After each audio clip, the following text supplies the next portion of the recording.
জাতীয় গুরুত্বপূর্ণ বিষয়ে গণভোটের ঘোষণা। গণভোটের প্রস্তুতি সম্পূর্ণ, অপেক্ষায় দেশবাসী। কি রে শিলা, সব জায়গায় খালি গণভোট গণভোট। আমরা ভোট দিয়ে নেতা নির্বাচন করি, এবার কি নির্বাচন করব? এইবার শুধু নেতা বাছাই করার জন্য ভোট না খালা, নিয়ম বাছাইয়েরও ভোট। দেশটা কিভাবে চলবো সেজন্য সরকার আমাদের কাছ থেকে মতামত জানতে চাইছে। শিলা কিন্তু ঠিকই বলছে খালা। বিষয়টা আমি বুঝাই বলি। আমাদের শরীরের চিকিৎসার জন্য যেমন সঠিক নিয়ম মানা লাগে, তেমনি দেশ পরিচালনার জন্য নিয়ম মানা লাগে। এইবার গণভোটে 4টা বিষয় বা প্রস্তাব থাকবে। কি প্রস্তাব শাস্তাপা?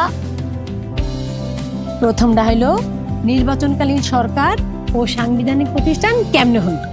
2, সংসদ 2 কক্ষ বিশিষ্ট হইব কিনা ও সংবিধান সংশোধন কিভাবে হইব। 3, নারীর প্রতিনিধিত্ব বৃদ্ধি সহ রাষ্ট্র ও সংসদ সংস্কারে 30টি বিষয় ঐক্যমত বাস্তবায়ন। আর 4, দলগুলার অন্যান্য সংস্কার প্রস্তাব বাস্তবায়ন করা হইব কিনা। গোলাপি রঙের ব্যালট পেপারে এই 4টা বিষয় লেখা থাকবে। আপনারা পইরা বুইঝা যদি এই বিষয়গুলোর সাথে একমত থাকেন তাহলে হ্যার ঘরে সিল দিবেন, আর যদি এই বিষয়গুলোর সাথে অমত থাকেন তাহলে নার ঘরে সিল দিবেন। ও মা, তাহলে তো এটা অনেক বড় কাজ। দেশের ভবিষ্যৎ চাবিকাঠি আমগো হাতে। তাইলে আর দেরি কেন? চলো সবাই তৈরি হই, সঠিক নিয়মে দেশ সাজাই।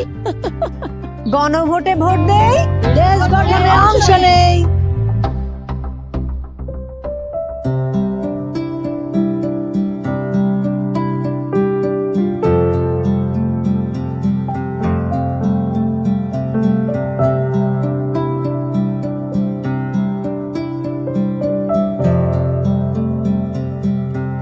আপনার একটি হ্যাঁ বা না ভোটে নির্ধারিত হবে আগামীর বাংলাদেশ।